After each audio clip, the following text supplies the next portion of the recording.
Hey everyone, and welcome to Almost Cancelled. I am Peter, that is Connor, and we are going to talk about The Rain, Season 1, Episode 2. It is called Stay Together, so full spoilers for the episode, as always. I think it's weird that the first episode is called Stay Inside, and the second episode is called Stay Together, which would be fine, because as soon as I saw the title, I said, oh, did they all start with the word stay? Is that like the running kind of thing? But they don't. After this, it's just different titles. So I think it's weird that two of them just start very similar, but whatever. It feels uninventive. I think it'd be fine if it was like the first and the last. Oh, sure, yeah. Or if this was like a double pilot sort of thing. Oh, yeah. But it's not, it's just episode 2. Yeah, exactly. so that's the thing. So we liked some stuff in episode 1. We had some critiques as well. And I'm curious to see how you feel after episode 2 with, the introduction of Martin and his group and this group of people into the actual kind of post-apocalyptic wasteland, if you will, or at least derelict land. Not quite a wasteland yet, but yeah. I think my biggest problem is that Simone and Rasmus kind of annoyed me in this episode. They are incredibly naive to an astonishing degree, and then get offended when people call them out on being naive.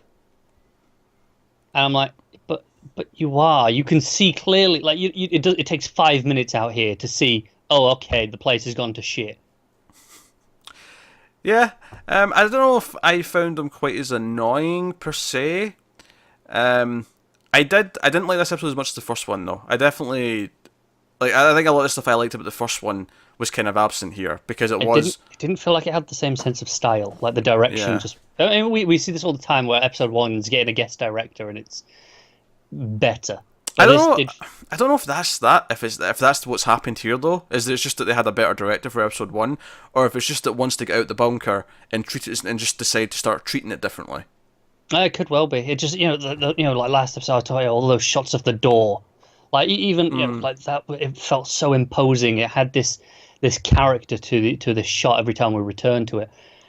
I don't feel like there's anything like that in here. It's just like, oh, okay, there's some trees. Let's have a look around. There's nothing impressive going on in the camera work. I think my biggest problem I have though is just a general feeling that I'm going through the motions, where the show is not really grabbing me and engaging me. It's more just like, oh, it's fine. It's doing things okay. It's doing things well enough, but not amazingly.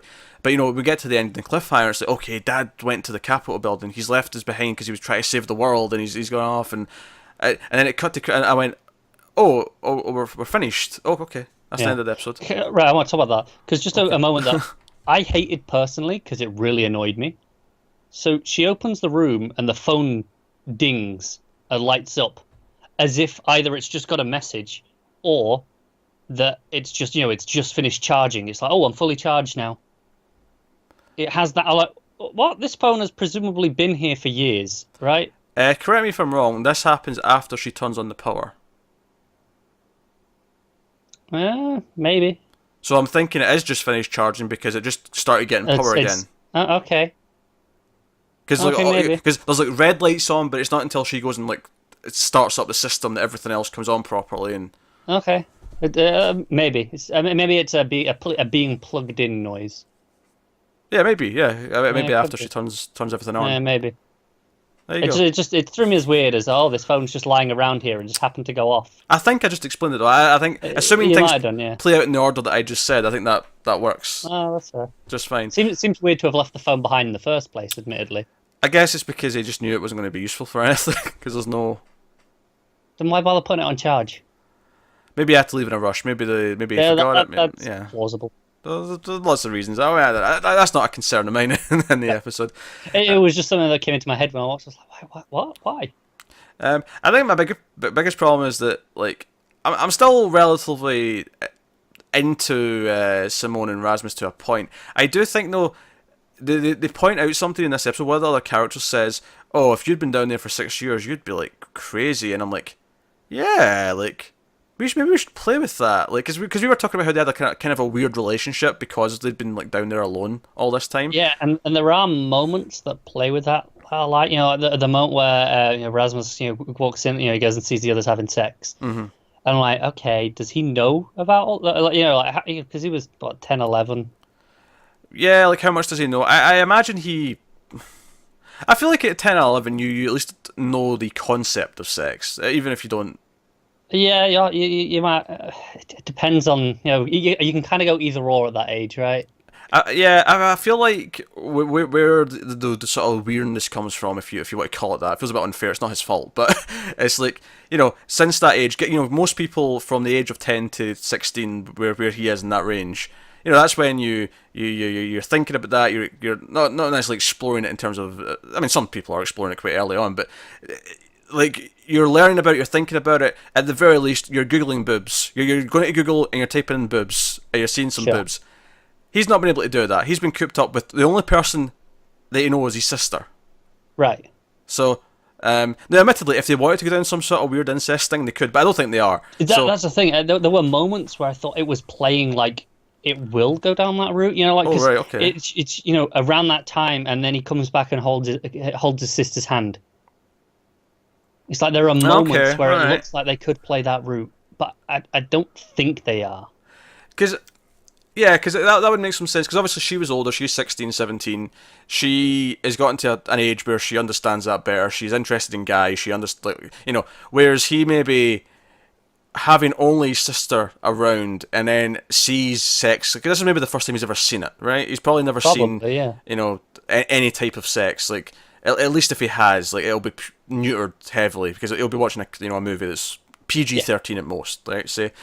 So, assuming he had responsible parents. Yeah. Not watching RoboCop at an early age, like Yeah. We never watched anything above a PG-13 at the age of, the age of 8, did we? 8, come on now. I'm just, generous. I'm pretty sure I was watching Die Hard every Christmas since the age of about 6, but Yeah. My point, I just wanted to lowball slightly under the 10, 11 age, because that's too close to 13, where your parents might actually just let you, actively not give a shit. Yeah, but the point I make, even if he saw something in a movie before he went into the bunker, it's been a long time. It's not like he's been around, because I feel like in life, once you get to about 12 and you're really starting to like be aware of your hormones and your feelings, you start to notice that everything's very sexualized. Like they're using sex to sell everything. There's pretty people in adverts. The models and this horror movie has lots of sexy shirt taking off scenes and stuff in it.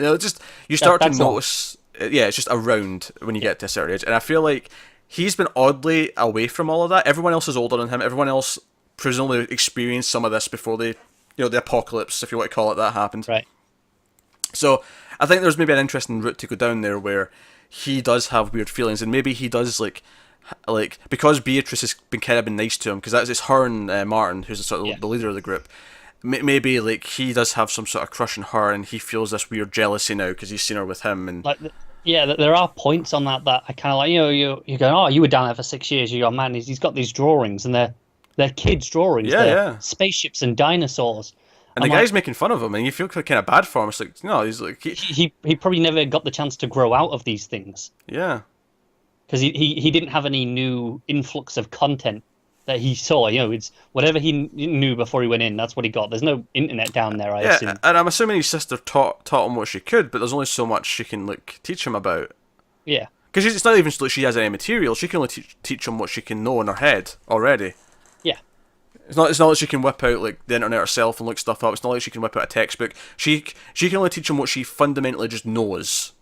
Yeah, which is only a finite amount, especially. Yeah, I mean, sure. I'm sure she developed his math skills a bit, because that will probably seem important, and she probably developed some other basic skills. But to a point, like where he needs social interaction and so on. So, there's interesting things there. I feel like it doesn't really dive too much into it yet, and I think a lot of the other stuff it feels like it's going through the motions. Particularly the scene where he steps in the puddle, and they all freak out and they're going to shoot him.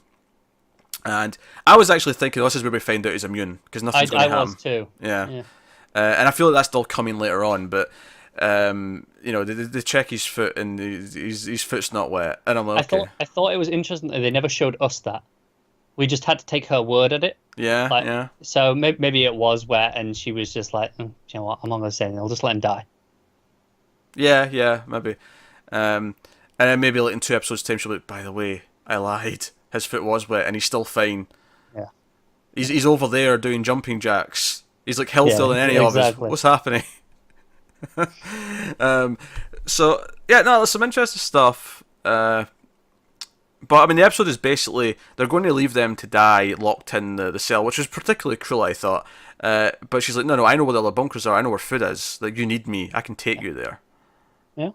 Um, A good way to do it. Smash the screen. Yeah, so we end the episode with them getting to the other bunker. That's when they find the phone, and I don't know if we'll be here for a few episodes. Will they, use the supplies here, or do they just pack stuff up and keep moving somewhere else? I don't know. Given that they know where all the other, or she at least knows where all the other bunkers are, it would make sense to just stay here until you run out of food and then go to the next one. It would. I did laugh a little that when they came in, they're like, oh my god, there's a lifetime supply of food here. I'm like, no, it's no, about they're 5 not. years. There's 6 years for 2 people. Yeah, so for the 6 of you, a couple years maybe. Right, exactly. Like, we already established this. Yeah, but you get why he says that though, because that's I like he's not seen much food in so long, and he's starving. No, I agree, but I kind of laughed because like we've seen the exact maths of it. We know exactly how much food's Also, there. I love the guy with the curly hair. He keeps stealing. If he finds like, still a little bit of food or something to drink, he'll just take it for himself because he's like wolfing down that. He's got that one like it's like a cracker or something. He's like, just wolfing it down really quickly. Yeah. He's like, no, not found it. No, sorry. Yeah, it does it with the juice carton. Yeah, so yeah, that's a fun little running gag if they want to keep going with that. He even does it in front of Razmid, and he's like, there's not enough for anyone anyway, so I'll just drink it. He's just trying to justify it. So no, I mean, I think there's potential there with having this guy who's like 16 years old, but he's sort of not developed in the correct pacing, and again, it's no one's fault. He couldn't have. And maybe that's something you really play with as the core of your show. Yeah. But yeah, I don't know. I feel like it's going through the motions a little bit, and we are really busy schedule wise right now. So I don't know if you want to just call it just to make the schedule easier because it's not something we're really feeling. Okay, I said last episode I felt it was a bit bland. Like it was just, I've seen this before. And I feel that here even more so, where I'm like, okay, this really is just, point A to point B. Oh, we're in an abandoned building. Okay, cool. Yeah, it's not got the spark, and I feel like some of this character stuff we're talking about could be that spark if they really kind of let into it a bit more.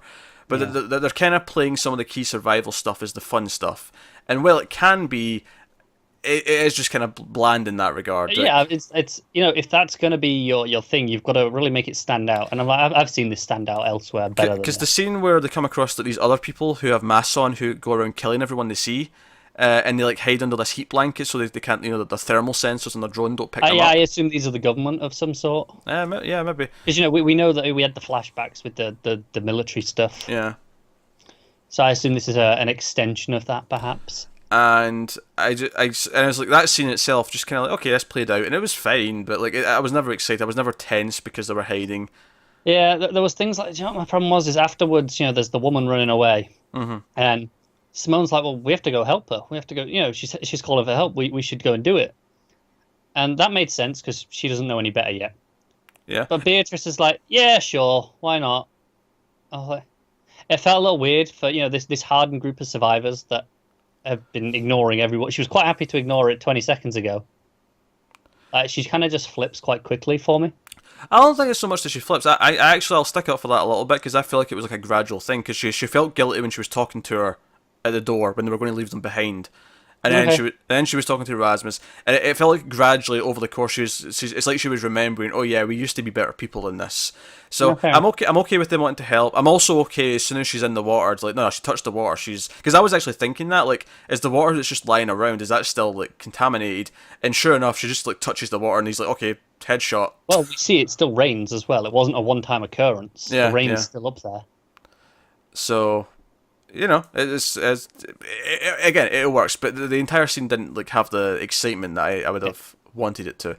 I think maybe this is where maybe better direction would maybe help, or if they delve more into the character stuff that we're enjoying, or we see the potential in at least.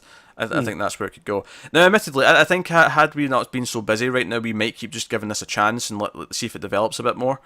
But given how tight our schedule is, given that we have 2 other Netflix shows that we're working our way through right now, on top of all the weekly content, I think we'll opt out here and say, you know what, give it a try if you like this type of show. It's not a bad show by any means. It's not awful. It's just there's There's better. It's got things going for it, but it's definitely a little bit in the bland side and a little unengaging. Like I say, I think the big thing for me is that I liked episode 1 more than you did, but now episode 2 is fallen further for me. Yeah, it's kind of fallen into the generic trap a little. Yeah, yeah. And again, there's hints, there's potential of like some really interesting stuff they could get to, but we're just too busy right now to give it the chance to get there. And ultimately, even if that stuff, that there's the potential for that stuff, even if we weren't that busy, I don't know if it's going to be worth sitting through all the other stuff where I'm kind of, how much of this episode are you feeling? It's like, okay, this it might be, it may not be, but like I say, we don't have the time right now to actually give it the chance, whereas normally we probably would. So, that's been episode 2 of The Rain. So this is us done with this show. We will not be continuing it. But if you do watch the rest of it, let us know in the comments if you want. And that's another thing as well. Out of all the shows, this is the one that least people seem to care about, because less people watched the review for episode 1 than did for some other shows that we're covering. 3% is doing way more numbers, so it just makes sense as well in that case. But but by all means, let us know what you thought of the episode. If you do finish it, let us know if it did get better, if you did enjoy the season. But otherwise, that is us. So like, subscribe, all the usual stuff. Get on the Twitters at mailed_fudge for channel updates. Head over to patreon.com/mailfuzztv. If you want to support us or just get a nice handy sort of list of everything we do, all of it's over there, so you can have a look. But otherwise, that's us. So thank you once again for watching or listening. We always appreciate it. Keep watching TV, and have you got any vanilla?